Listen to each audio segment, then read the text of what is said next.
Good evening, everyone. Welcome to our virtual Eid-Al-Adha celebration. Sorry, I hiccuped in the middle of trying to speak. I am Reverend Kelly Isla, and I am chair for the Greater Kansas City Good Interfaith evening, everyone. Council. Welcome And I to can hear the our live stream virtual. streaming through. Um,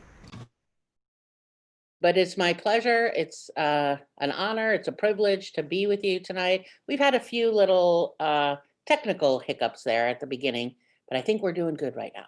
So um, as I said, I'm Reverend Kelly Isla, and tonight it's one of the most important festivals of the Islamic calendar is Eid-Al-Adha, which is also known as Festival of Sacrifice. It's a festival that marks the height of the annual Hajj, or the pilgrimage to Mecca in Saudi Arabia. It commemorates the story in the Quran of God appearing to Abraham um, in a dream, commanding him to sacrifice his son as an act of obedience.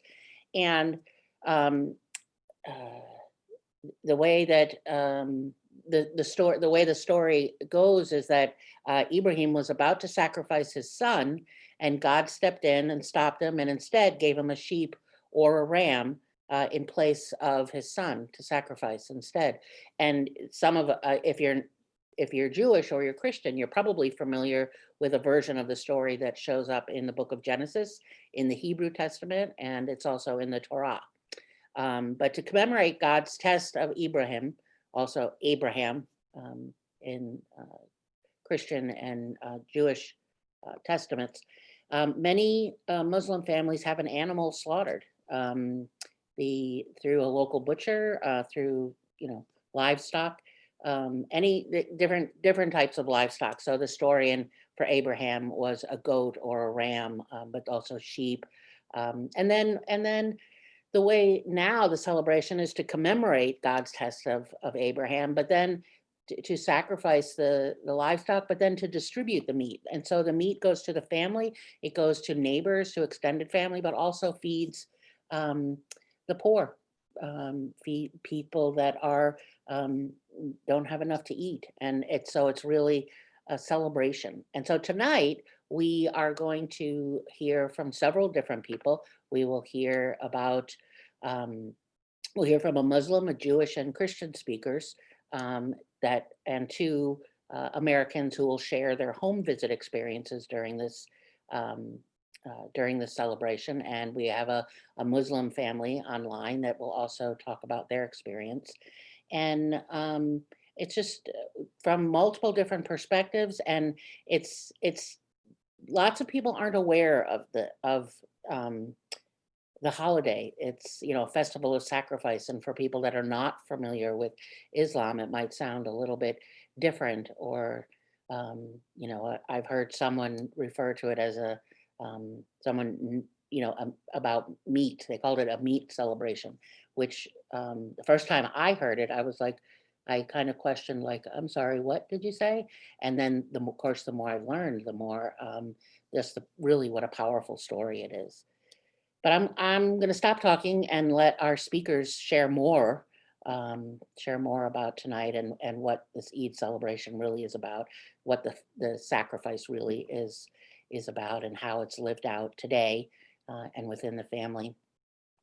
But just before we hop into a few of our speakers, just to let you know a little bit about the Dialogue Institute that is hosting this celebration, is that there's several satellite offices of the Dialogue Institute of Kansas City, and so one of the gentlemen that's been on is Ayub Essen. You may have seen him. He's the director for the Dialogue Institute, and he's always invites me in to participate with the Dialogue Institute, which is founded on the principles of the Gulen movement, of Fethullah Gulen, who is a world-known, powerful speaker, a peacemaker. He supports interfaith and intercultural dialogue and science, and he's a brilliant man. And of course, when you're in the business of being a peacemaker and fighting for democracy and human rights, um, and social justice, you don't necessarily you have a tendency to make waves or make some ripples. And so the Gulen movement is just that, fighting for human rights and peacefully, nonviolently. And so the Dialogue Institute, it has multiple events throughout the year that are built on that foundation of peacemaking and building bridges and connecting people and bringing down walls of differences and misunderstanding. And one of them is one of the biggest events that they hold every year are the fast breaking dinners, the Ramadan fast breaking meals, the iftars. And we just had a whole month of online iftars, virtual, through Zoom, meeting up with people all over the world, some for when it was dinner time and fast breaking end of the day meal here in the US. We also several times had families from the other side of the globe that were getting ready to partake in the breakfast, the meal before the fast starts. And here are just some pictures of groups, police departments and hospitals and retail establishments, churches and synagogues, all kinds of groups of people come together for the iftars, the fast breaking meals. Every year, the Dialogue Institute has an annual dialogue and friendship dinner, and it's a signature event. And this year, of course, because of the pandemic, we weren't able to do that. But just reminding everyone who's watching that we may not have the event, but every day is always an exercise in working in building bridges and making friends and having greater unity and greater justice and always continuing to honor people in the community that are making a difference, that are working with the values and the principles of the Dialogue Institute. There's water marbling classes that have been offered, and we've seen couple times, I think we've seen those online. But I'm telling you all these because you need to know we're not always going to be in a quarantine, that we're going to come back together and do things together. There are multiple events, certainly the dialogue, lots of virtual events have gone on. We did artists, all different kinds of artists for July 4th, celebrating Independence Day. Lots of different speakers on lots of different topics. They have offered coffee and baklava and cooking classes in the past, and learning Turkish language, which is something else that you can do online. You can go learn lots of languages online. And hope maybe this year we'll be able to return to the Thanksgiving dinners that that the Dialogue Institute participates in every year. So with that being said, that was a very quick drive-by of the Dialogue Institute. Just invite you can go online and certainly learn more. But we have 3 speakers that will talk about the Hajj, the pilgrimage, and the sacrifice related to Ibrahim's story. And so we'll have Manaz Shabir, and then we will have Eve Levin, and then Reverend Matthew Silvers. And Manaz she's a consultant, she's an activist, she's a public speaker. She's very involved in the community here in the Kansas City area, but I know she's around the country as well. She's she does everything. And I'm just gonna let you talk, Manaz, because she's just, Google her name. That's all I can say. And you'll learn a whole lot about her. And it's an honor and a privilege to see you again. I haven't seen you in a long time. So welcome. Thank you. Thank you, Kelly. Thank you, everyone here with the Dialogue Institute. We say Eid Mubarak. Today is our Eid, our celebration of the Hajj for the completion. So let me just describe a little bit about the Hajj. So the Hajj is one of the pillars of Islam. So it's an expected for every Muslim to be able to participate in the Hajj sometime in their life. And some people go more than once. I was able to go, alhamdulillah, 10 years ago. So this Hajj would have been my 10-year anniversary of doing the Hajj. And it's the story of the Hajj is all about Prophet Ibrahim. Abraham, as some people know, and the Arabic word for Abraham is Ibrahim, and his wife Hagar. So basically what happens in the Hajj is that before you arrive in Mecca, you put on a white outfit and make the intention that you're going to do this pilgrimage. And even prior to doing that, even prior to arriving outside of Mecca, you have kind of cleaned up your slate. You have gone to everyone and you've said, if I have hurt you, please forgive me. Because you want to make amends with everyone before you go. If you owed money to someone, you want to pay your debts. Um, so when now you're arriving and now you make the intention that you're doing the Hajj, and you put on a white outfit. And in some ways, it's even like how we would even expect we would be buried, because we don't do embalming, we do a washing, and we wear white wrapping when we're buried. And so it's almost like you're going to God, Allah, the Arabic word for Allah, to say, yeah, I'm coming here for you, for God, and to please accept whatever my prayers are. And so there's a lot of requirements even while you're in the Hajj about what you wear, what you put on your body, how you are with other people, because we want to be the best that we can be. I mean, people don't even put perfume on. I mean, and when there's like 3 million people there, you're not even supposed to go, oh, body odor. You're not supposed to do any of that. You're supposed to just ignore all of that and just remember that we are part of humanity. And I can tell you, like, when I was there, I felt like I was, it was like the whole world came from all different parts of the world, and people were speaking different languages. People were wearing, at one point, some different clothing. And so I was always taking like pictures of folks as they were walking by. But then when you enter Mecca, where the Kaaba is. The Kaaba is the black cube that you may have seen in some pictures with people walking around it. And so the Kaaba was built by Prophet Abraham and his son Ishmael. And so we pray towards that direction where the Kaaba is. So wherever we are in the world, so like when we're here in the Kansas City area, we're praying northeast, basically. If I was visiting my some of my relatives in India, I would be facing northwest. And it's something we imagine when we're doing our prayer, when we're praying towards that direction. But then when you actually see it, it's just like, it takes your breath away, because it's like the first time. In fact, when I was doing one of my prayers and I put my hand up and it was right there.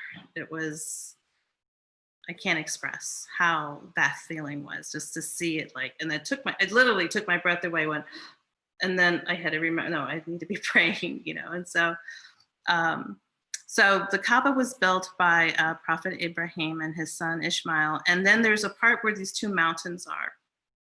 And there's a part of the Hajj where we walk back and forth.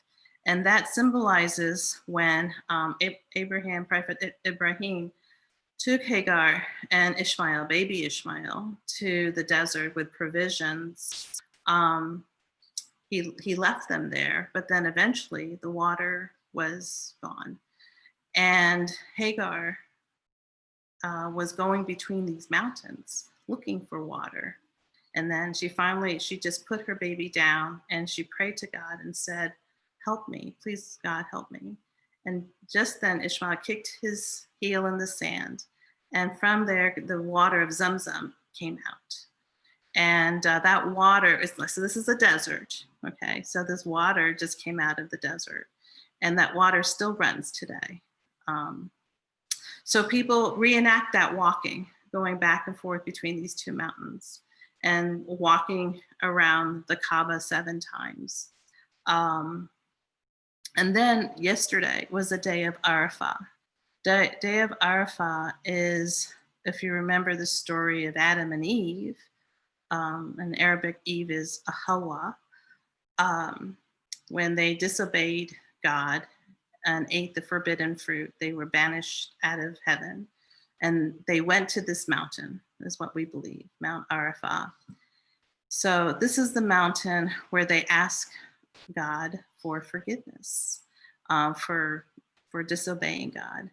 So if you remember, I said, before we go for the Hajj, we cleaned up our slate. We said, I'm sorry to all the people. Now we are on this mountain, and we're praying to God. We're praying to God from like sunset till like the sun, from the afternoon till sunset. This constant prayer. That's really hard.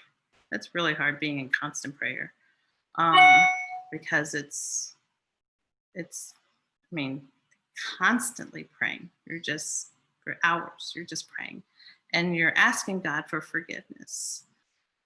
And that act of doing that, it was probably one of the most profound experience I ever had, because it's at that point, like we're hoping that God has received our prayer, and the angels come down and they go around our shoulders, and hopefully we've been forgiven.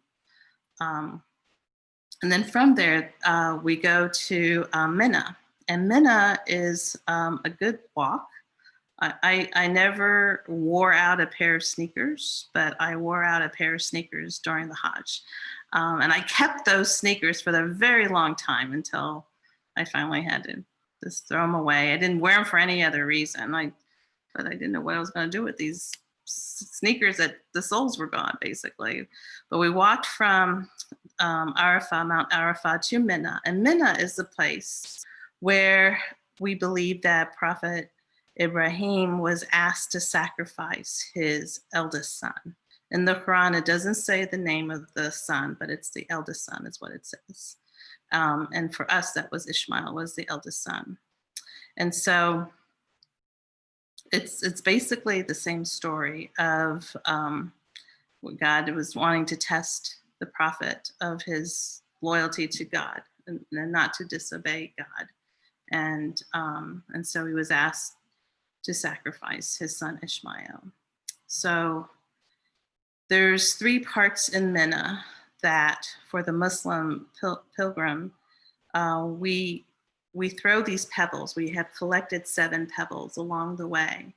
And now, this is like when the good versus evil conversation comes. Like, you're supposed to do something, but then there's the voice that says, no, don't do it, and then there's a voice that says, oh yeah, it's okay, go ahead and do it. So these represent the things that pull us away from our faith. And it's very challenging to do this with the number of people that are there. Not this year, unfortunately. There was only 1,000 people that were given the opportunity to attend because of COVID. But so none of the folks are from outside of Saudi Arabia. They're all from Saudi Arabia. And so you're thinking of all the things that pulls you away from God, that pulls you out from doing the right thing. And as you're throwing these pebbles, you are thinking of, so one of mine was patience. I have 4 sons, and so sometimes it's challenging to have my patience. So I was saying, I will not lose my patience. I will not lose my patience. And so I can tell you I have lost my patience, but it was like at that moment, that was like one of the things that I was really trying to fight. And I remember that though. When I lose my patience, I remember I made kind of like a promise that I won't lose my patience. And after we've done that to 3 of these pillars, basically, then for men who are the first time that they've done the Hajj, they shave their hair. So again, a goat is slaughtered, and the meat's given to people who are poor. It's sent all over the world.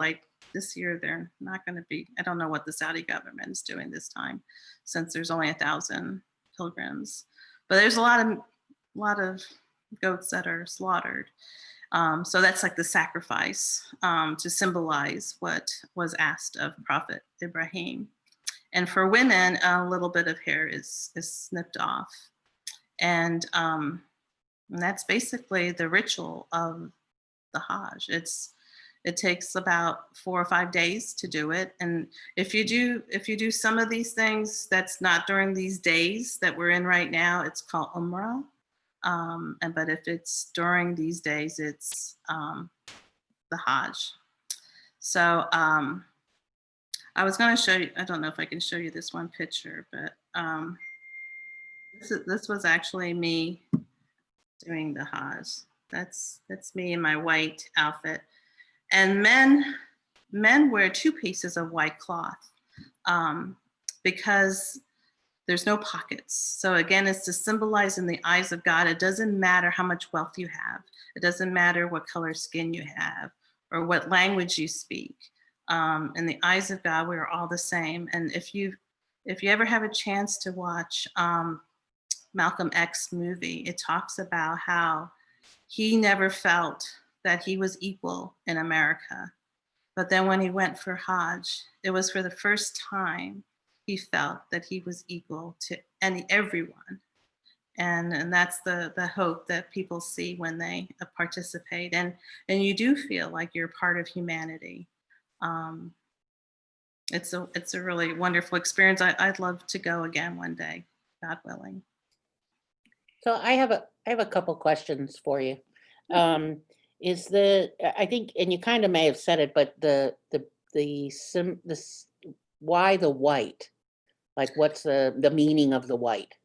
Okay, so it's like I said, like when you're wearing the white, it's like the shroud that you will be wearing at the time of when you die. So you have to go with this concept, even when you do the Hajj, that you may not survive. It may not be, something could happen. So you have to think of it that way. And many men have been buried in their ihram, what they wore at the Hajj. Like my husband was buried in his ihram. And so it's just, again, to have the unifiedness too, I think. You know, when you look at a picture of the Hajj, when people are walking, yeah, they're all in white. And then do people maybe, does anyone who's not a Muslim ever go, or is that just not done? Yeah, it's really only for people who have the visa that's given. The Saudi government is very protective of all of this. And so even now, some of this is culture. It's not religious. So like for women traveling by themselves, if they're younger, they're not allowed to go unless they have a family member with them. And when I went, I was too old apparently, so it was okay. I mean, when you're over the hill, like when you're 45, you're old. I know, exactly. So I'm glad they thought I was old, and I was okay. without a family member. Well, thank you. You're welcome. It's my pleasure. Thank you very much. I was reading earlier today, you mentioned about how many people going, because we're in the middle of a pandemic. And one of the things that I read today was that Saudi Arabia was this article said only about 10,000 people. And because of, they've also set up very special livestock markets so that people could have access to being able to get meat, and because of the pandemic, like not being able to get out, and numerous apps and websites all over the world that selling online because of So what I did for myself, Yemen is under very dire straits right now. So I had a goat sacrificed in Yemen for the people there. But for those I want to show you one more picture if you can see it. Yeah. So the top picture is what it normally looks like, the Hajj, with all those little things are people. All that are people. And then below is what it was day before yesterday. Just okay. That was, you would never know that this was Hajj, but it is. But we celebrated today, the completion. So we say Eid Mubarak. Well, Mahnaz, I have a question. I saw on social media that only, this year 1,000 people were able to go to Hajj. And the question was, what would you feel if you were among 1,000 people? Oh my gosh, such a privilege and so much responsibility, because you were representing the 1.6 billion Muslims. And I saw a picture of a woman that was there by herself, and she was just putting her hands up, and I knew, I felt that she was praying for us as well. And so I think it's just such a responsibility. Even when I was there, you can say prayers for so many family members and friends. In fact, I had so many people tell me, pray for me when you're there, pray for me when you're there. And so you do have a responsibility. And I think those very privileged people, but hopefully they stay healthy. That's the other thing. We don't want anyone to get sick. Yeah, very privileged. And I Well, think we thank have a you. question here also. How much would it cost per person to do a pilgrimage? How much would it cost? Yeah, do you know? Well, yeah, it can vary. I mean, I was behind a woman in one of the when before the call to prayer occurs, we're all lined up. There in the COVID pictures, they're showing that there's lines because of the social distancing, but normally there are no lines on the ground, and you just line up for prayer. And there was a woman that you knew that she walked from wherever she came. I mean, her feet were like that. She walked to Mecca. And then you have these beautiful condominiums that have been springing up around the Kaaba. And so people can have, what if they have the resources, they can pay. But I would say on an average, you know, if you wanted to have, because you have to pay for not just the visa, but you have to pay for the accommodations and the food and the travel to get there. It would be about $4,000. Well, But I well, can tell thank you, when I you. saw those women's feet, I just felt so privileged, because here I was. I had it easy going to Saudi Arabia. I just had to get on a plane and then take a bus and then walk to the Kaaba. These people, they walked from whatever country that they were from. Wow. And it just made me realize, I mean, they were carrying all of their things on their head too. You know, their bedding. They didn't stay in a luxury. I mean, I didn't either. I stayed like in a dormitory, basically, with 4 other women. So we were all sharing a room. But some of them are just sleeping on the street, just so they can do the Hajj. Thank you, Manhaz. You're welcome. I always enjoy hearing from you because I always get to learn a little bit more about you, a little bit more about Islam, and this is probably the most I've actually heard about this holiday and its importance. So thank you. You're welcome. My pleasure. So next we have Dr. Eve Levin. We have we'll hear a Jewish voice and a Christian voice around this festival of the sacrifice and the story of Abraham. So welcome, Dr. Eve Levin. Thank you. It's my pleasure to be here to share with this virtual event and to wish all my Muslim friends Eid Mubarak. I think that's the correct greeting for the occasion. The story of the sacrifice of Abraham is actually a central story in Judaism, not only because it appears in the Torah, but because it is the Torah reading that is selected for the holiday of Rosh Hashanah, the Jewish New Year, because this is the foundational story for the Jewish people. We trace our ancestry to Abraham, just as Muslims and Christians trace their spiritual ancestry to Abraham as well.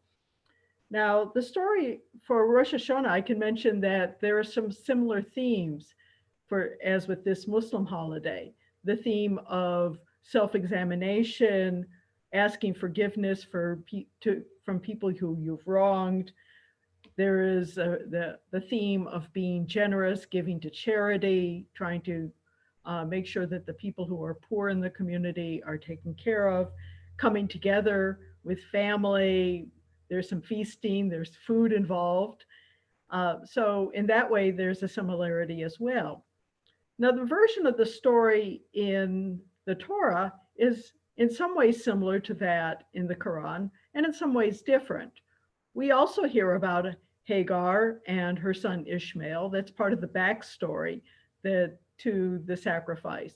But in the Jewish text, in the Torah, the child who Abraham is called to sacrifice is not Ishmael, but his younger son, Isaac. Now, according to the Torah, Isaac and Ishmael have two different mothers. Ishmael is the child of Hagar, and Isaac is the child of Sarah. And in the Torah, there's a story that Sarah and Hagar disagreed, that Sarah was very jealous of Hagar because Hagar produced a child earlier and Sarah was barren. And in fact, according to the story in the Torah, Sarah was so old that she couldn't bear a child any longer. And when 3 angels came and visited and told Abraham and Sarah, particularly Sarah, that she was going to bear a child, she laughed. And the name Isaac in Hebrew actually refers to how Sarah laughed to hear that she was going to bear a child. But sure enough, she did. Now, according to the Torah, Sarah was so jealous of Hagar that she demanded of Abraham that he send Hagar and their son away.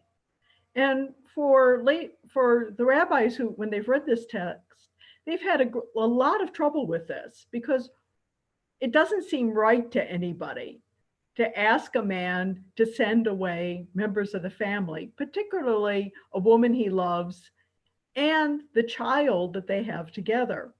But the Torah does state to Abraham, do not worry about Ishmael. Ishmael is going to be the father of a great people also. So we have in the Torah the story about how Hagar and Ishmael were dying of thirst in the desert. And in the Torah, the story says that Hagar is the one who discovered the well because she put her faith in God. Now, when it comes time for the sacrifice, according to the Torah, Abraham was told to take his son Isaac, the younger child.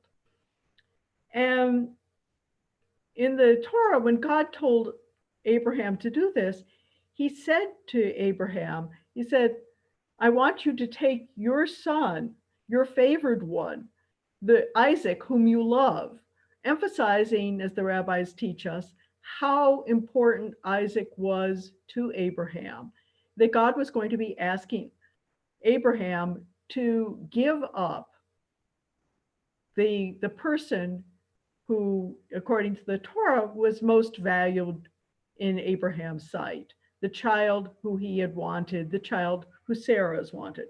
It's interesting that the Torah doesn't say what Sarah's point of view was on this. We can imagine that if she knew what was going on, she was not going to be very happy about it. But in any case, they went up to Mount Moriah, and in the story, Isaac says to his father, I see the firestone, I see the knife. Where is the animal for the sacrifice? And Abraham says, God will provide it. So they go to the top, and it's at the very moment when Abraham binds his son Isaac, places his son on the stone, raises the knife, that God says, don't do it. And the explanation in the Torah is that this way, God knew that Abraham was so trusting of God, so loyal to God, that Abraham was willing to do whatever God required. And therefore, from Abraham, the spiritual wealth that God wanted to give to all of humanity would be coming through Abraham and his descendants. The Torah doesn't tell us what Isaac thought of this. And over the centuries, Jews have had a lot of speculation about this. What did Isaac think? Did he trust his father? Did he trust in God? The story doesn't say how old Isaac was at this time, but we can imagine that Isaac was very young. Did he know what was going on? Apparently he did. And what did he think? We know only that Isaac, like his father, put his trust in God and was loyal to the tradition his father passed to him. What did Sarah think when they came back? I'm sure she was relieved. And then there's another question. What did Ishmael think? According to the Torah story, if we've got the sequence correct, Ishmael was no longer there. What did Ishmael think about being cast out in favor of his younger half-brother? We don't know that either, except we do know that the two sons of Abraham reconciled, because at the time of Abraham's death, the two gathered together, Abraham and Ishmael, to bury their father. So clearly the intent was to say that these two sons of Abraham remained as partners, or they were able to restore their partnership despite the difficulties in their family. Now, the rabbis have talked about this story some as well, asking, why did Abraham just go and take his son? Why? God was teaching Abraham to be a righteous person, a good person, a person who was not only dedicated to God, but also who was going to do good for other people. We know from the Torah that Abraham was so soft-hearted, even about people who were evil, such as those in Sodom and Gomorrah, that he argued with God. He said to God, in the case of Sodom and Gomorrah, if we can find just a few good people in the cities, will you spare them? And God said, well, all right, if you can find 50 people, we'll spare it. Well, if you can find 30 people, will you spare the cities? Yes. If you can find 10 people, will you spare the cities? So Abraham clearly was not averse to letting God know exactly what was on his mind, that if he thought something was not right, that he was going to challenge God on it. And this is actually a well-established tradition in Judaism, that we talk to God, we challenge God, and we say, why is it that God, that you want us to do these things? Why we expect you, God, expect us to behave in an ethical and a moral and a just manner. We expect that of you, God, so show us how this is just. So we wonder why it was that Abraham did not ask God, all right, God, I trust you, but what is this all about? I am not going to sacrifice my son. And I don't know that I have an answer for that, but it's the kind of question that not only Jews, but Muslims and Christians wrestle with as to how we want to behave with each other. What is the right thing to do? How is it that we should go and challenge people, or even God, if we think that things are not the way they should be? And I think that this story, with all of its richness, its story about family and families that are sometimes strife-ridden and dysfunctional, but reconciliation and trusting God and willingness also to make sacrifices for what we think is God wants us to do. And those are the themes that the story brings to the holiday of Rosh Hashanah in the Jewish tradition.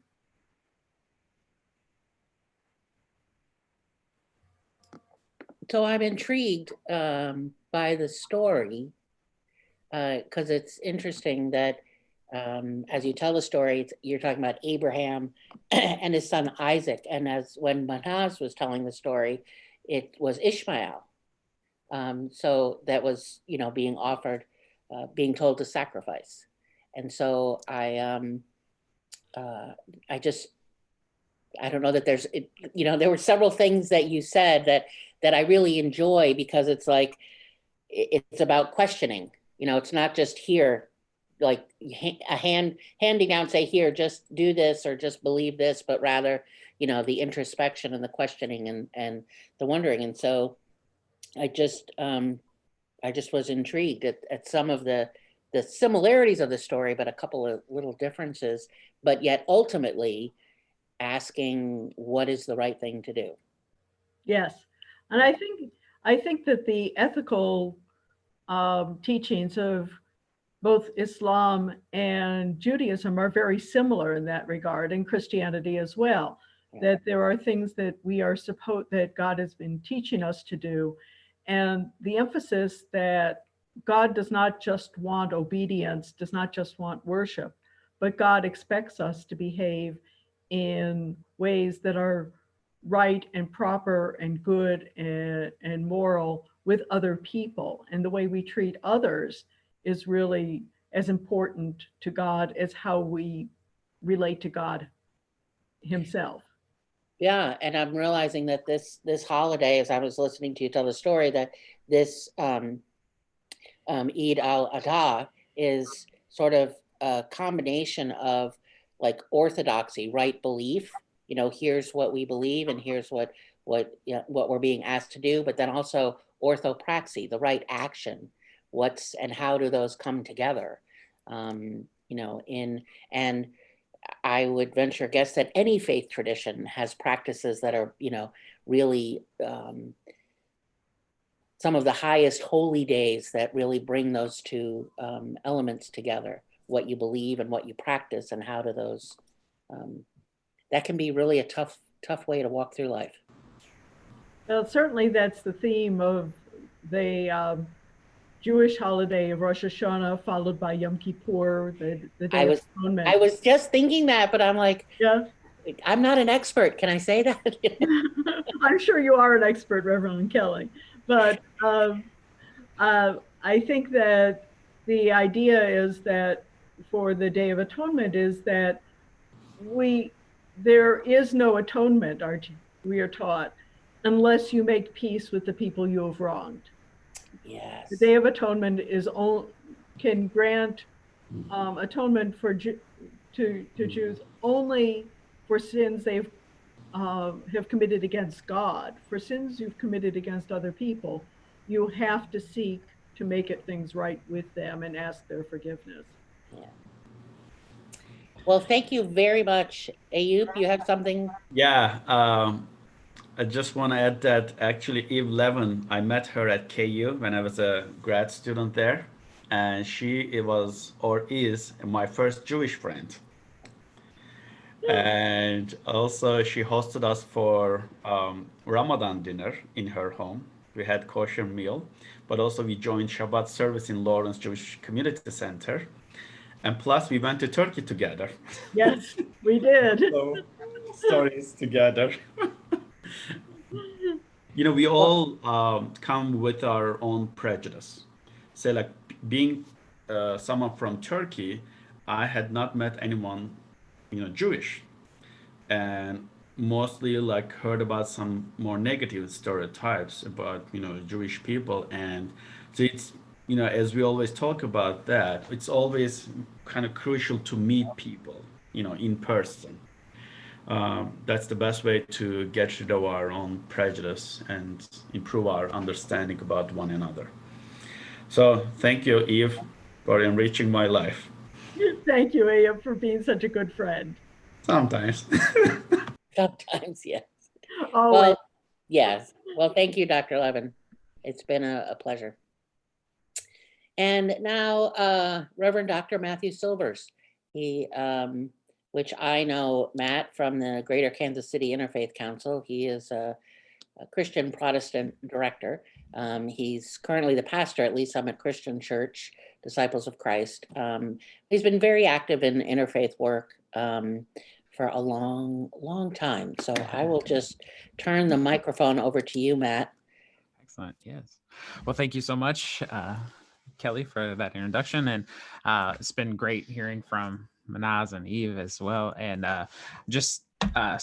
so from the Christian perspective, it's we draw our connection through to the Hebrew scripture regarding the story of Abraham and the call from God to go to the mountain and sacrifice his son Isaac, as well as what Dr. Levin had mentioned. We often read that scripture, if we read it, at the time of Easter, actually, for the liturgical season, which is the calendar that comes in a 3-year cycle where we preach on different texts throughout the scriptures, our sacred texts. That's the moment when that passage comes to connect the dots between the history and tradition of Abraham through to the sacrifice of Jesus during that time of Easter. So that's where we often encounter the story. And to be completely honest with all those gathered here tonight and those who will watch later, it is a tough story to read. Like, I'm just, as a parent, as a human being, to read the story of Abraham, I value the concept of sacrifice and caring for others, that the sort of elements we draw from the story and make connections. But whenever I read the story of Abraham and Isaac and the call to sacrifice, it's just hard right up until that moment where the sacrificial the goat is there, the lamb is there, and the substitution comes along. And it's just a very challenging scripture. I think, just like Dr. Levin, there are more questions than answers for me that sort of come forth from the text. And I am not one who sees or believes that a God demands, quote unquote, like a human sacrifice, like from the text. Rather, that God does call us to give ourselves over to God. And I think that's an element that we see in this text, that Abraham is fully submitting to God's will, wherever that might lead. And I think that's a valuable lesson for people of faith, to understand whatever it is that we are connecting that's sacred to, that we recognize there's something larger than ourselves, and that is a being that we can put our trust and hope and faith in, and we receive the love and compassion and grace from this God that I follow. So it's a struggle to read the text. It's a struggle for me, but I do see some kernels of hope and kernels of truths that we can plumb from those from the depths of that text and get some insight from. So for that, I'm grateful. One of the elements that Eub had asked me to speak on too was pilgrimage, and Manas shared her experience of going on a Hajj. I've been to three significant pilgrimages in my time as a religious leader, and those were each to Israel, Palestine. My most recent trip, I went with an inter-religious group of folks. So I went with Muslims, Jews, and Christians to go through a tour company that helped us engage in a variety of dialogues, listening to people from the Jewish community there, the Hebrew community, the Christian community there in Israel, Palestine, listening to the justice issues and concerns that are going on in that part of the world, the efforts towards peace and bringing together people who are in various sides of the aisle and perspectives. And it was one of the most holy moments for me. You know, I had been 2 other times. I had been into the Church of the Holy Sepulchre, which is the traditional site of where Jesus was crucified, and our tradition has it was resurrected. I've been to the Temple Mount, the Al-Aqsa Mosque on top, the Dome of the Rock there. I had experienced these sacred touchstones, these sacred places, and felt like I was in the presence of something greater than myself. But being there with my Muslim, Jewish, and Christian friends was a completely different experience, and one that was just as sacred for me. So I was hearing echoes of that sort of sacred journey that Manaz was sharing, in my own personal journey as well. When we, and sort of what Iyup was saying earlier, when we connect with one another, when we take that risk of investing in the lives of others who are different from us, who see the world from a different perspective, whether that's religious, political, philosophical, we really have an opportunity to grow. We have an opportunity to create those bridges that Reverend Kelly was mentioning earlier, those bridges of peace and community, which is hard work, and it's challenging. It's at moments we are afraid of what to say and how to act, and we're unsure of the environment. But it is precisely those moments where we are invited into a larger human community. Now, that's not to say that I went on that experience and I found myself sort of jettisoning my Christianity. I didn't do that. I held on to my tradition, my experience of the world, but it also helped me make room and more than that, feel part of a larger faith community that was beyond the walls that we sort of build around our own faith perspective, or at least it happens in mine. I'm sure not in any of yours, but it does happen in my faith tradition. And so how do we do that? How do we begin to brick by brick break down those walls? And for me, pilgrimage has been sort of one of the keys, one of the opportunities to really see the world in a different way and to experience these holy sites, especially these holy places that are sacred to all three Abrahamic traditions, to be there with one another and experiencing these together, and to listen to the stories and how each of us experiences them differently. Like the story of Abraham, we have at least two different tellings we've already heard in here tonight, but I would venture, I guess, there are more, more perspectives on that story.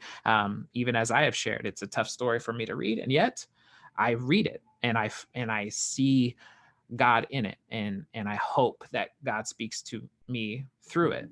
And that's challenging. That's hard to do, and especially in a world that is trying to emphasize those dividing lines more and more, and sort of segment the community more and more. I think things like sharing our story, like what we're doing right here, really helps to build that community. I think going on pilgrimage together is important. I recognize that there might be moments like Manaz was sharing. It's not allowed for people from other faiths to maybe go to the Kaaba, but there are other places, other sacred sites that we can engage in and learn from and experience that really does help us gain that wider, more inclusive perspective.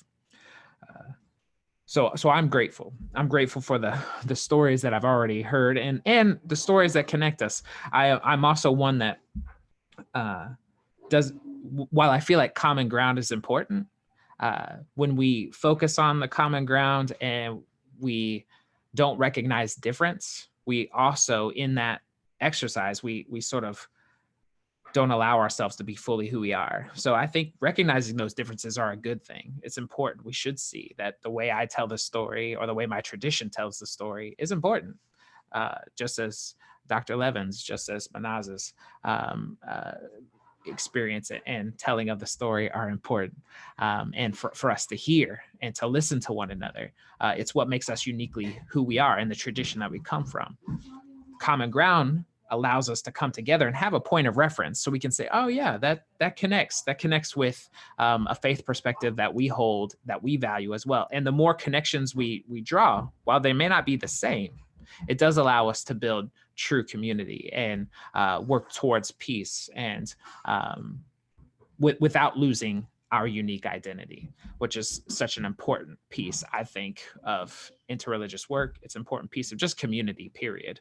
I think it's one of the things we can learn beyond the walls of our sacred communities, as well in the larger community, as well as experiencing these opportunities for pilgrimage, whether that be in our own community, going and visiting each other's sacred spaces, whether that's a community garden, that can be a sacred space, whether that's artwork, whether that is a mosque or a temple or a church or an outside cathedral, whatever. I think the more and more we open ourselves to that opportunity to experience the sacred with one another, alongside one another, I think it does allow us to grow and deepen our own faith.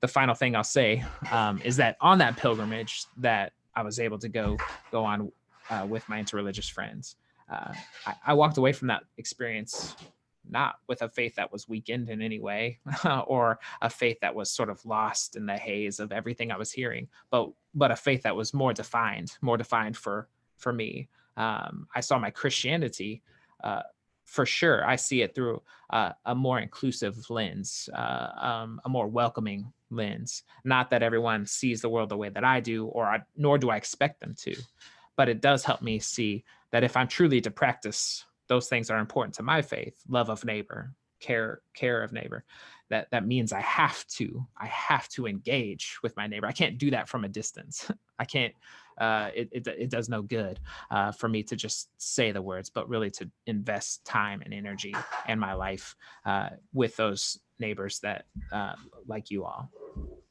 Sacrifice takes on a lot of different It absolutely does. faces. You know, Yes. like I'm thinking as you're talking, like to get to know my neighbor, what am I willing, I need to sacrifice something. What am I willing to stop doing in order to know you?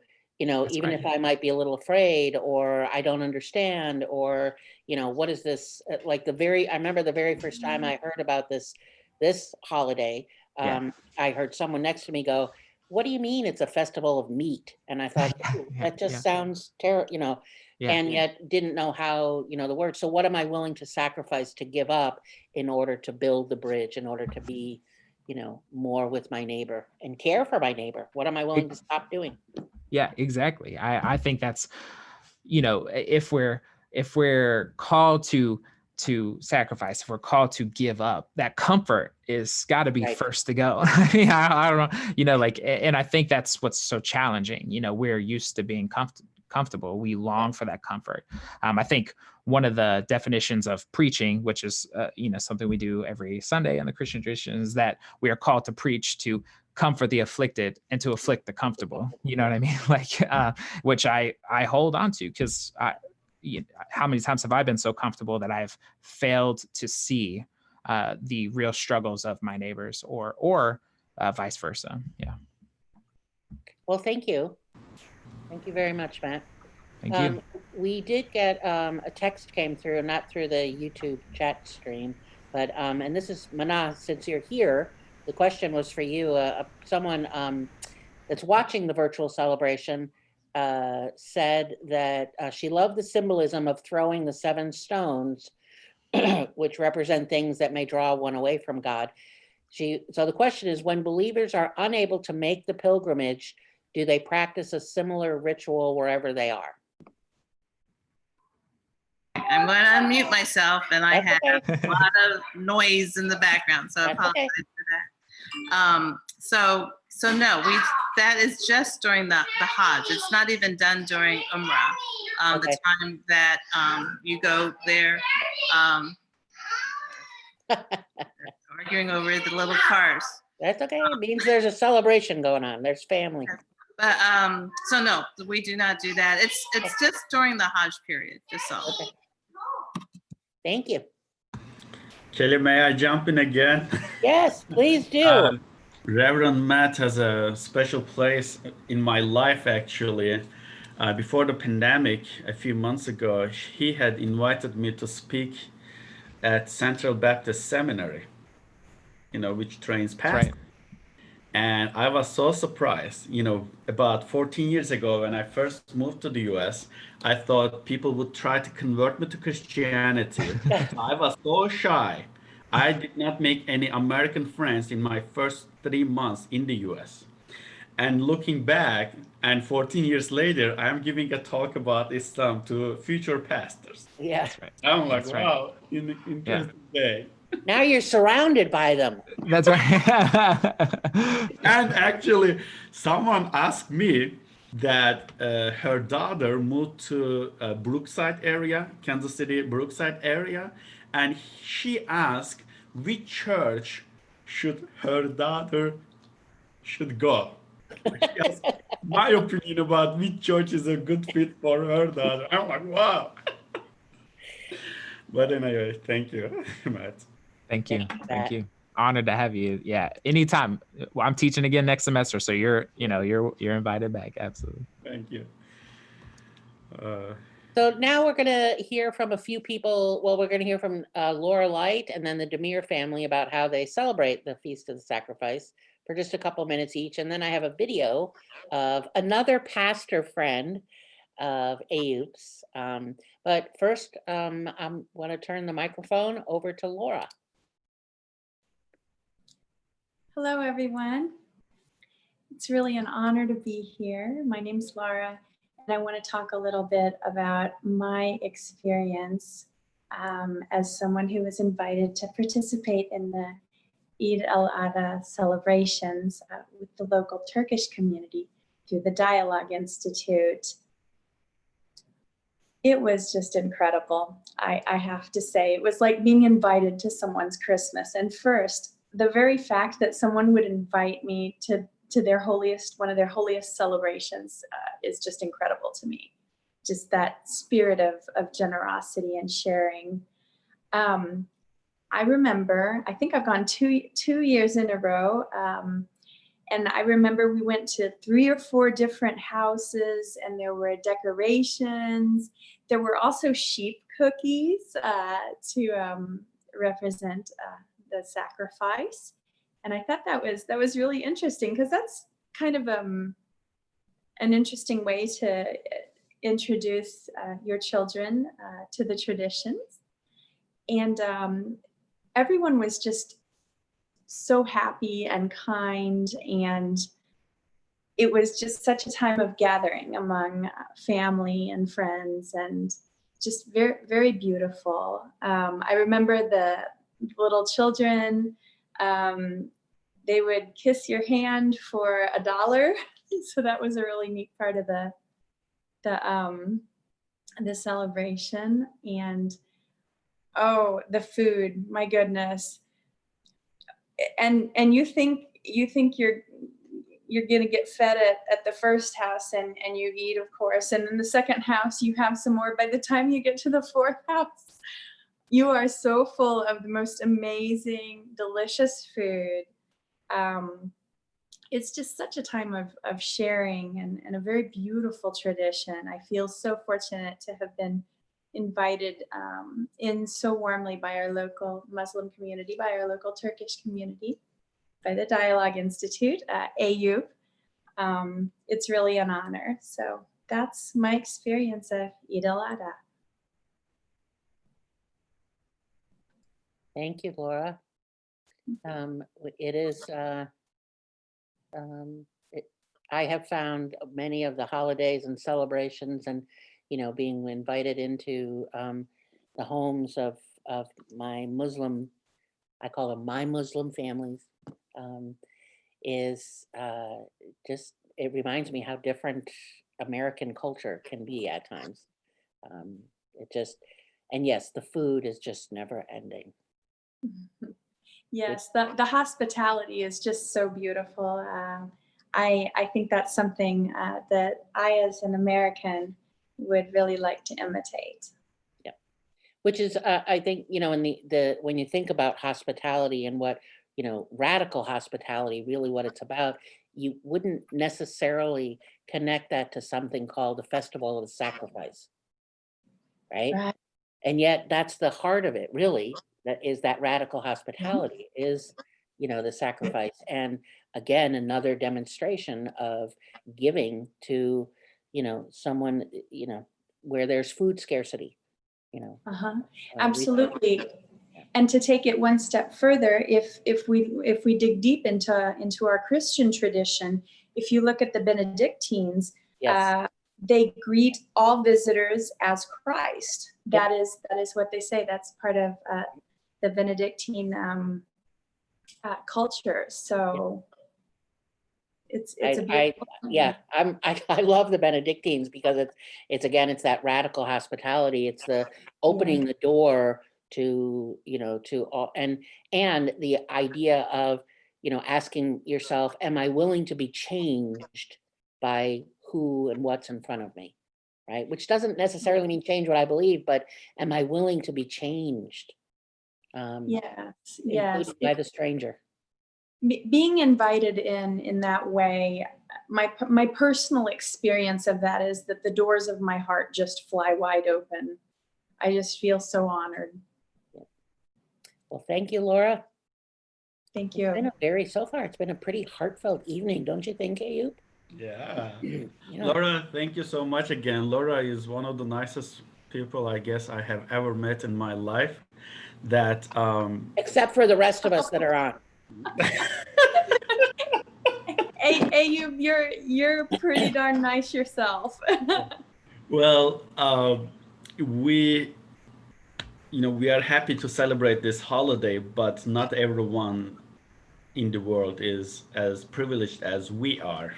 That a lot of people's freedom is taken away. As Mahna said, she donated her kind of livestock animal to people in Yemen. And there are a lot of people in the world going, hungry to bed.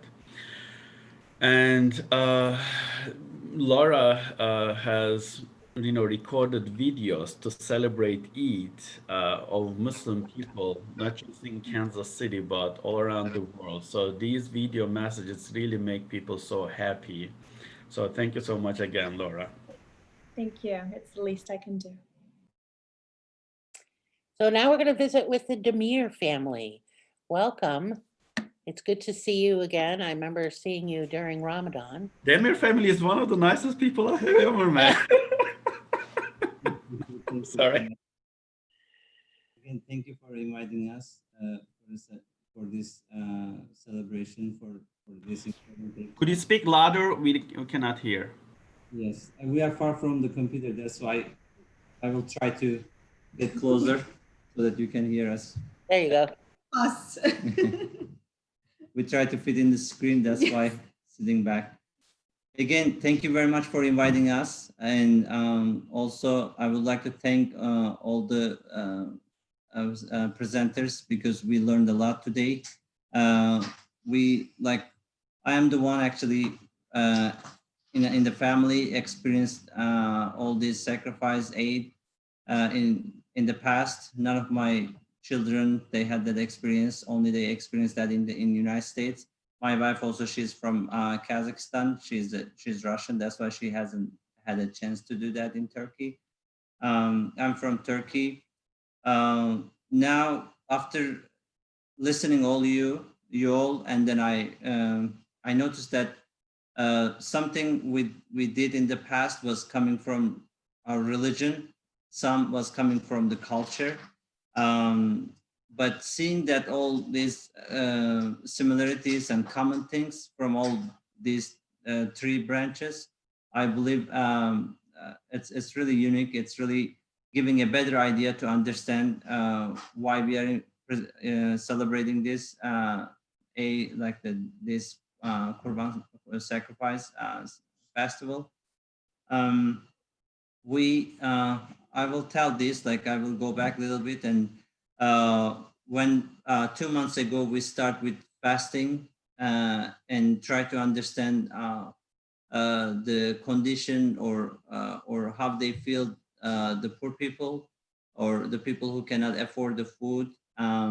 We start from there and then get an idea about it, and then every day at night sitting on a table and sharing with as many as we can with them, with families or with friends, with neighbors. And then now it's another, after 2 months, then we are doing another celebration, sacrifice celebration. What we do, also you give something from yourself to others. That's also, I believe, it's important because a celebration, it's not just celebration, it's also how Dr. Levin mentioned that it's also understand each other. It's also to be aware what's happening in the community and with your neighbors, with the people that you have with the people surrounding you, and kind of get to know each other and then live together and understand together. That's really important.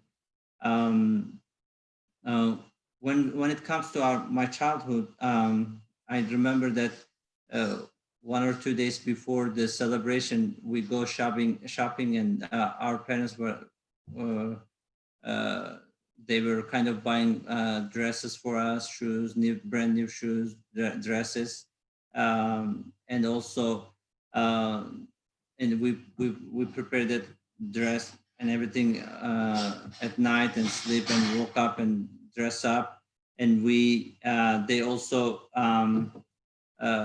before that day they were purchasing an animal. It could be a goat or sheep, or it could be a cow. And then in the morning after prayer, they were slaughtering animal and then putting that into three portion. One portion, that's religious part. You must give to the people who is in needs, like poor people. There is no way you cannot have that part. And traditionally, one third of the meat you keep for your family, for yourself, and 1/3 of whom traditionally you share with your neighbors, and they put into the small portions, small bags, and they were giving to the children, and we were kind of carrying those to our neighbors one by one. And again, I remember that at the moment that you carry and give it to the people, and you see the happiness and how people, they are thankful, they are keep thanking to you. That's a good thing, and I believe everybody should have that feeling. Especially my children, they are sitting next to me. I really want them to feel that. I want them to give from themselves and learn that from their childhood. That's really important. The learning the sense of giving and making people happy, because I believe that true happiness will come with making people happy. I really want them to learn about that. And then people after distributing the meat and other stuff, and then people start to visit each other, and also they give some money to the children, and children, it's really, for children, is a really good time. They just play around and collect money, presents, and they spend those money, and it was like that. And as my husband said, I had zero experience before and celebrating this sacrifice, celebration, to celebrate this, because I became Muslim like at about 18, and so I had no experience before, and then I think I don't remember anyone celebrating that in Kazakhstan when I was young. Usually, traditionally Kazakh people are Muslim, but there was no celebration going on at my time. Maybe now it's better, but it wasn't like that at my time. And yes, I started to celebrate it here. So after I got married with my husband, and yes, here in the United States, like for me, just started with like eating lots of meat, visiting people, sharing. Unfortunately, yes, we don't have this experience of just literally giving out to people in need. We just donate money, and we know like somewhere the animal is slaughtered and given away to poor people, and especially right now during COVID, we just donated money. We don't have also any, and this third portion of meat coming to us, so it's all given away, and at least we know that it's done, and we're happy about that, so we can share and yes, with someone. And our kids also usually today they were not so happy because of COVID situation. I mean, usually the celebration would be so different. Lots of people visiting. We would visit also lots of families, friends, like different kinds of activities, like a Christmas celebration for Christians, yes, and for kids would be the same, but yeah, this time it's a little bit different. Presents also coming from mom and dad only. But tomorrow, actually, by the way, yes, the cultural center is doing the drive-through celebration for kids, which is great. We're so happy. Our kids are very excited too. Right. Something special, yes. So at least this. So this is our experience about Kurban Bayram. I also and this sacrifice celebration. It's nice. Thank you very much. Yes, it's nice to know all this history behind this celebration. Yes, and religious and traditional. Yes, and yeah, thank you very much for sharing. Well, thank you. Thank you very much for joining us again. Thank you.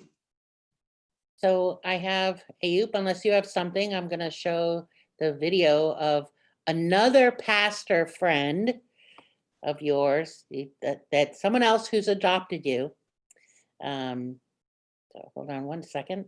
This is Reverend Shanna McAleer, and she's going to talk about her experience.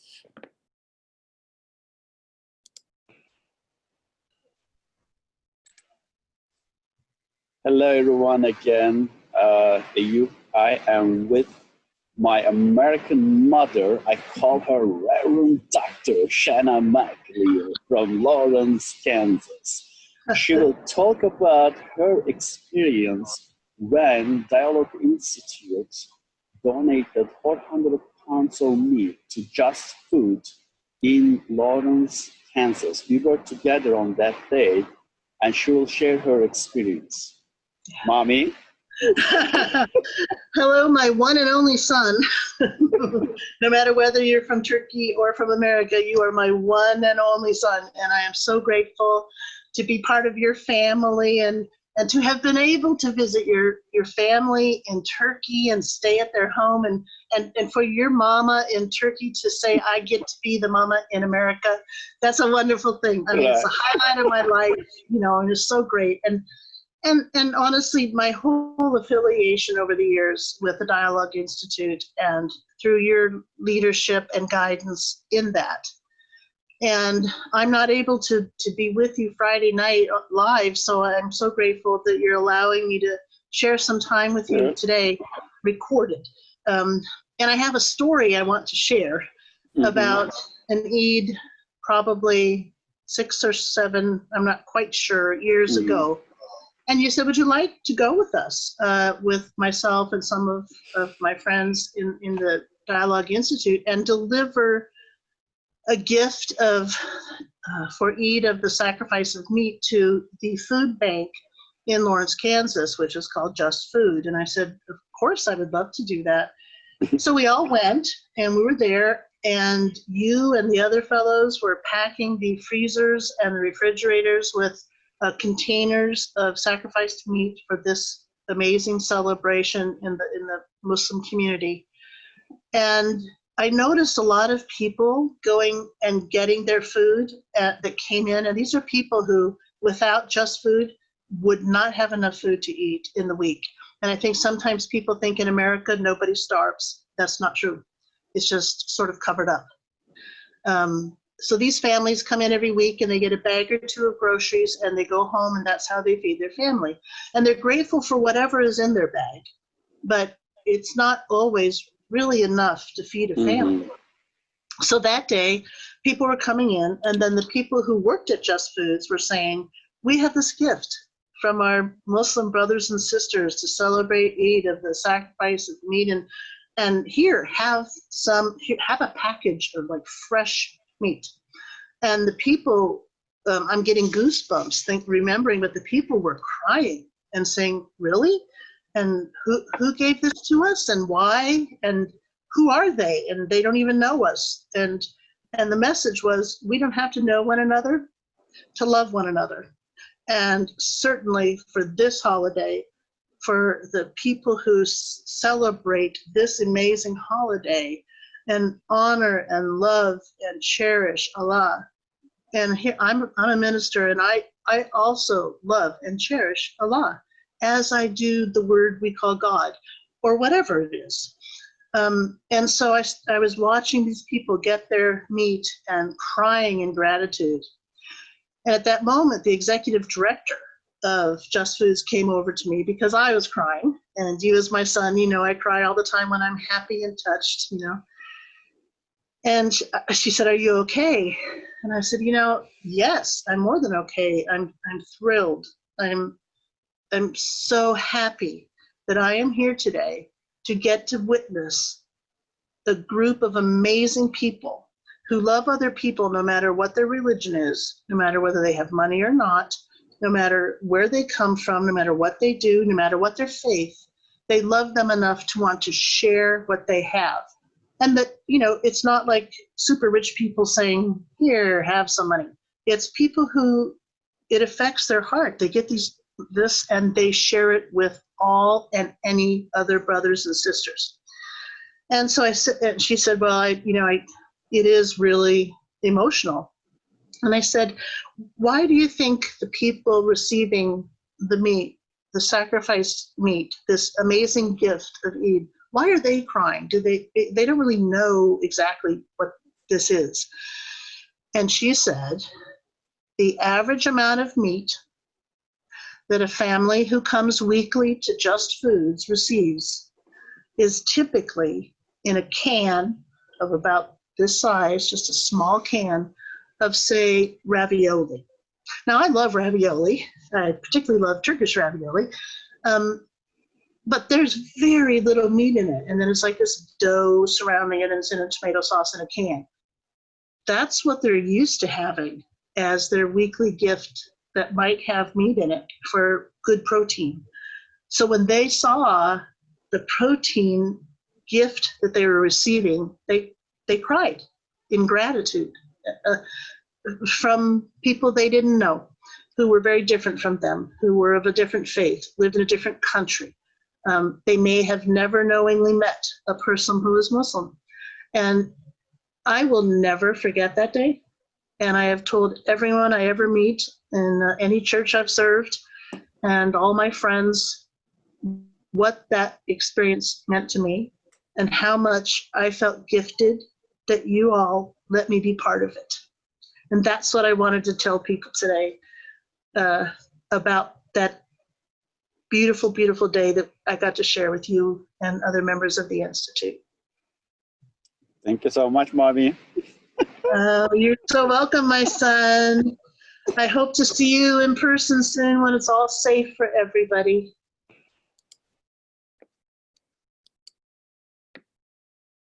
So that was Reverend Shanna McAleer, Ayub's American mother.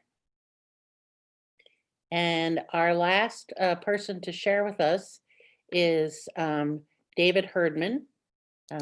He was just on screen. He's a volunteer from Harvesters, and he's just going to take our last couple of minutes to talk about his work at Harvesters and the donation of $1,000 that the Dialogue Institute gave to Harvesters during this Feast of Sacrifice. And there you are, David. So welcome. Unmute yourself. Okay, thanks, Kelly. I really do appreciate it. I may be the luckiest person in this group to be here because I'm a volunteer with Harvesters and have been for about 15 years. And what you all talked about tonight, I see every day by being a volunteer for Harvesters. That being hungry doesn't go to any religion. It doesn't discriminate at all. It can be anybody. And the pandemic maybe has shown people how much that can be affected. when you think about how many people are maybe looking for food that never thought they would be doing it, it can be kind of a humbling experience. But listening to you all tonight, there's so much of a connection between all of us. We become very strong when we see our similarities and very weak when we don't. And respecting each other, as you all have shown in this, means that you have faith enough in your own religion to have respect for somebody else having faith in theirs. And the people who can't do that probably don't have faith in themselves or their own religion. So at Harvesters, we need what people can give us, and everybody that's affected by this can be any religion, any color, any age. Harvesters' mission is to feed hungry people today and work to end hunger tomorrow. That's pretty simple, but it's very powerful. And with the pandemic happening, it's even more important what you all have done with this money. Harvesters goes from Topeka to Kansas City and pretty much covers all the counties around it. Before the pandemic, there were 300,000 people in our space that were food insecure. They didn't always know where their next meal was coming from. In the space of 3 months, we added 100,000 people to that are now looking for a way to eat. Before the pandemic, 1 in 6 children were in our space didn't know where their meals were coming from. Now it's 1 in 4. That's how much effect the pandemic has had on us. Before the pandemic, with the need of food was actually staying level. In Harvester space, we distributed 52 million pounds of food every year for the last 2 or 3. That's about 4.5 million pounds of food a month, just for our little space. In the 4 months that happened after the pandemic, our year now is going to be 65 million pounds. There were 13 million pounds more of food needed just to cover the people that needed it. So we went from averaging 4 million pounds of food to 7.5 million overnight.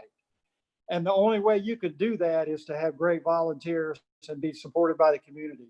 And that's why I'm so lucky. I see the good in everybody. I see people who never thought they might do something like this understand that they can help people, and there's no judgment, and it makes us all feel good when we do it. We have people that give food, we have people that give their time, we have people that give money, and we have people that advocate for us to other organizations and to governments. When you look at Harvesters, nearly half the people that need it are either seniors or children. And so you see that they're very vulnerable people. Half of the families have somebody that works. So you see the effect that you can have by giving money, by giving time, by giving food. And this celebration is really important. Your community has forever been supportive. And to see all the religions, the main religions working together, it really is a meaningful thing for somebody like Harvesters. The dialogue group raised over $900, and in that donation, 3,000 people get a meal. I mean, those are real numbers. 3,000 people get a meal. And to hear what you all talked about tonight is so important, and I see it in action. I mean, that's why I'm so lucky. I get to see what you all talk about in action, and it's a wonderful experience, and I really appreciate coming here tonight. It means the world to me, and your money will make a difference. Thanks so much. Thank you, David. You're on, Ayub. Yeah. David, thanks so much for your talk. As I was listening to you, the month of Ramadan also came to my mind. As people are familiar with, Ramadan is the month when Muslims fast. And when I think about Ramadan, I was saying I feel empathy towards people who go to bed hungry. Then I had to revise what I say now that I feel partial empathy, that I cannot really feel what these people are going through because Ramadan fasting is part of Islam, is the pillar, but I choose to fast, or Muslims choose to fast. And you see what you are doing in your community by harvesters, that there you see people that have to go to bed hungry, and you are helping those people. So when I compare that to what we practice as Ramadan, we are still luxurious because we have a choice, right? Okay, we stay hungry for 15, 16 hours, but we know that in the evening we are going to have a nice dinner. So when someone had asked me at a restaurant, "Oh, you fast all day long. It should be very hard, right?" I'm like, "No, I get used to it." She kept saying, "Oh, I feel for you. It's so hard. You're fat," and I was like, "Please, let's care about people who have to go to bed hungry. Stop caring about me. I am fine. Thank you. I choose to fast." That's right. And the donation is about now, I think the last amount was $960.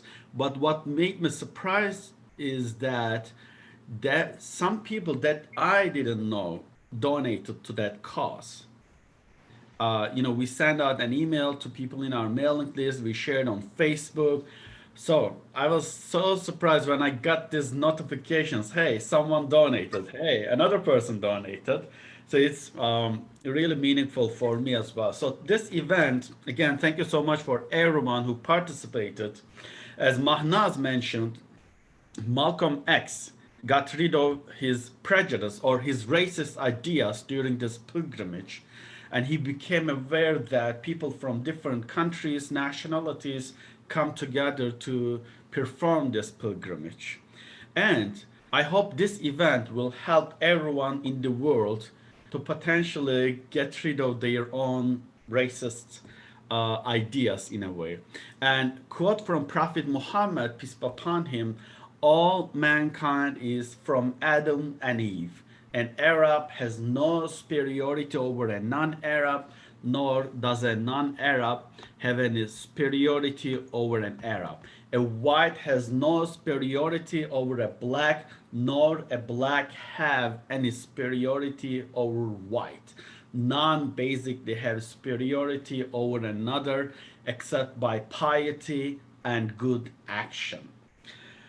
And a couple of stories I want to share before ending. One is actually a scene from a movie called Peace.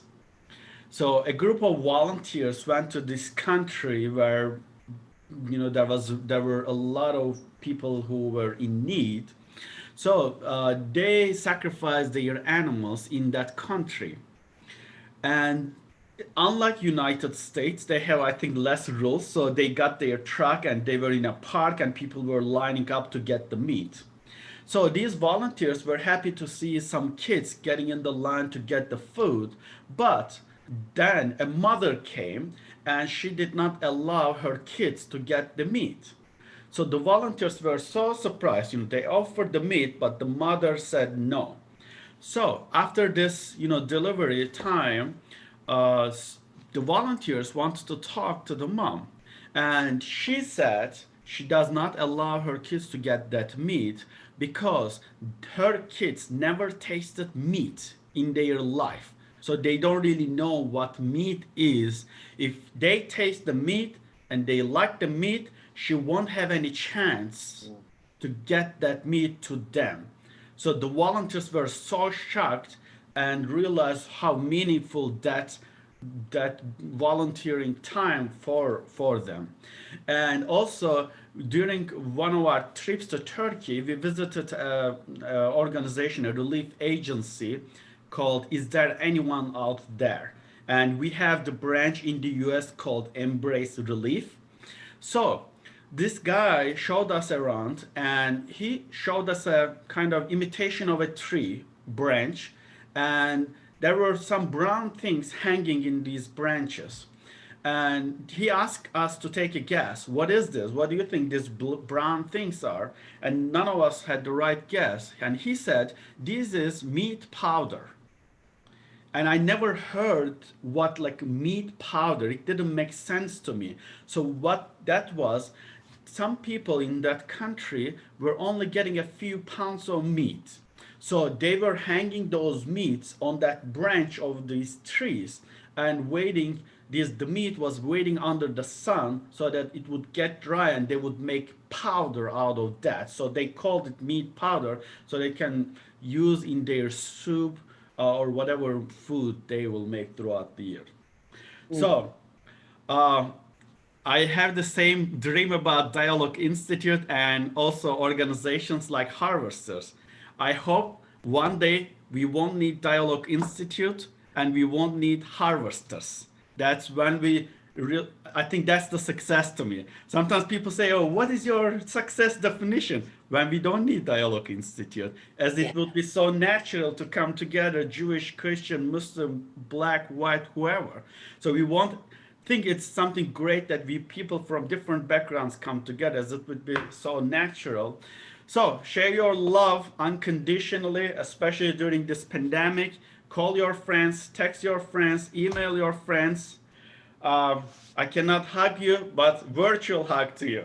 Thank you so much. Have a nice day. Have a good night.